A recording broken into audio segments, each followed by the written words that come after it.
welcome to another Back to Jerusalem podcast. I'm Eugene Bach, your host for this time, and I'm coming to you live on delay from somewhere within the borders of America this time, where we have just finished our Hackers Conference in the state of Tennessee. And I'm sitting here super excited about all the things we've seen in the last couple days, where we've seen hackers from around the world come together looking for ways to solve problems that are being seen every day in closed countries. One of the amazing things about the Hackers Conference is we find ways to get the Word of God into the most closed nations on earth. Though they tried to keep out the good news of the kingdom, this group tries to find ways that break all those rules. And right now we have one of the people with us that joined us during the Hackers Conference, Paul. Paul, thanks so much for joining us, brother. It's always good to see you. Super happy that you were able to come and be a part of this group. This is your first year. What do you think? I think in a nutshell, I don't think this is going to be something that anybody in the scheme of eternity is going to regret. Being able to adapt the gifts and talents, and sometimes overseen gifts and talents, the ones that are overlooked a lot of times, and how to use them in an eternal way is so precious. Yeah. The American dream, working up a corporate ladder, saving for retirement, and getting there and realizing you didn't work for anything is not fulfilling. Yeah. And so how do we use all of those things? How do we use the gifts and talents, the resources that we have for eternal purposes, turns everything into worship, everything into something absolutely beautiful. Yeah. And so it's just amazing to see so many different personalities and brains, minds, just come together and think outside of things. And I'm always amazed at all the ideas that come that I would have never thought of, just brilliance. In some of the, maybe some people would consider simple minds, deep minds, but it's just that everybody has a value in a situation like this. You know, this is a Hackers Conference. What is your experience with hacking? I mean, are you a coder? Are you a person that does, cyber warfare, cybersecurity? What's your background? What brings you to the Hackers Conference?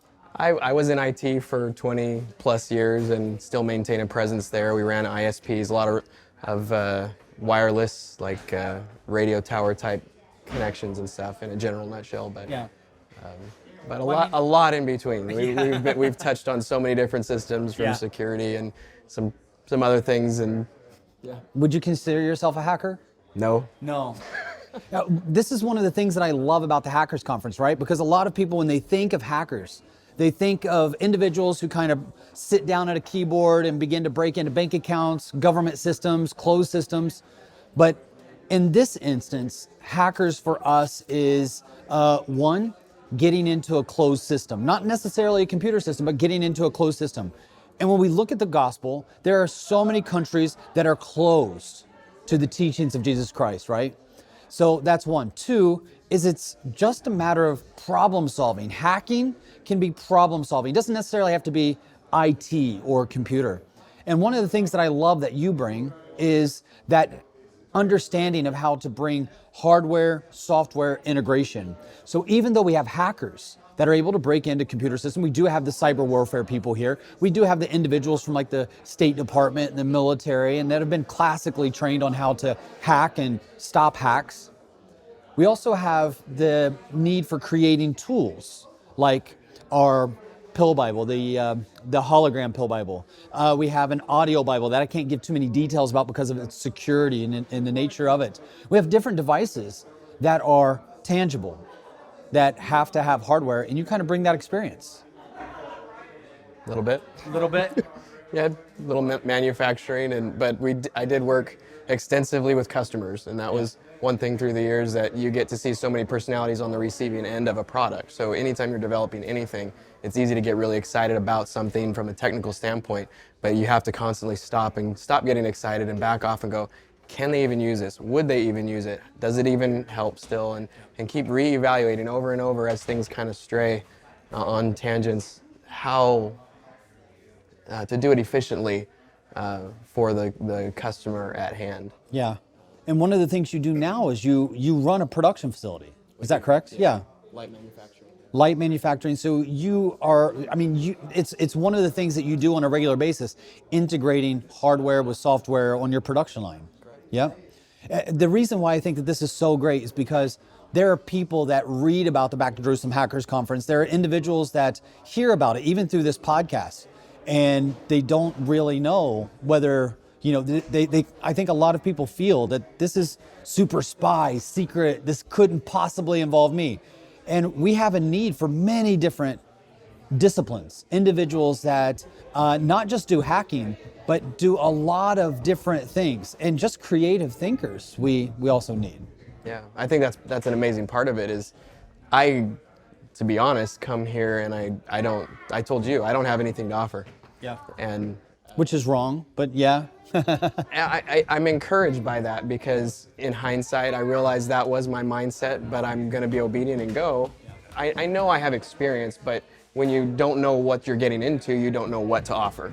But then when you're here, you start to go, I see little ways or little experiences that I've had that will take me, that might help. Maybe it doesn't, I don't know. But part of the beauty of a lot of the conversations that come out is it is coming from simple minds, complex minds, and you're putting this picture together and you're going on rabbit trails at times, but ultimately you're developing a product in that time that will work hopefully for more users because you've got a diverse group. So even if you don't think you have something to offer, you really do. And I mean, we've experienced that in the eternal walk with Christ, that everybody, that some of the people that think they have absolutely zero to offer end up being blessed to find out that even just laughing is a gift. Like maybe that's all you can offer, but that ends up being what God wanted to use. So there's testimony out there all across. This is kind of a technical thing, but really we're solving problems that aren't necessarily rocket science. And some of the most beautiful, elegant things are some of the most simple because you're breaking out of that technical sometimes. So it's kind of let the Lord lead and see what His creativity comes out of a project like this. These couple of days we've spent together, I have just been blown away by the ideas that have come out, and not just ideas. See, so many conferences, especially Christian conferences are notorious for coming together, cheering one another up, and leaving without doing jack squat.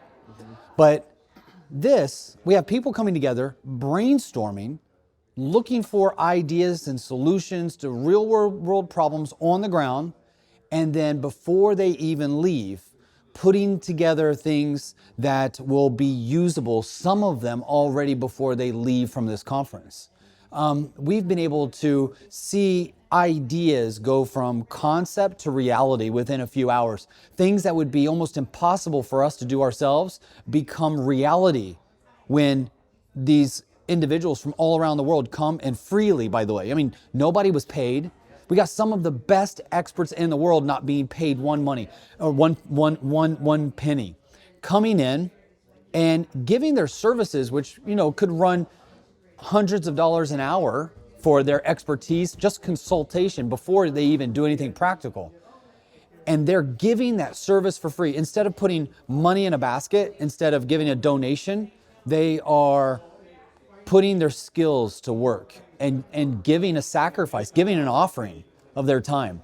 And it's really cool to see people come up with an idea and develop that solution right here in these 2 days of our Hackers Conference. I think that's amazing to think about, and there are people here in previous years that have worked on projects that we find out, from a fundraising standpoint, that maybe an object may cost $7 or $13 or $20, but we don't consider the $40,000 of development that went into that in labor hours that was donated. That these people, you can't quantify that on the earth, and it may sound foolishness and stupid, but in the scheme of eternity, that time is not going to be wasted.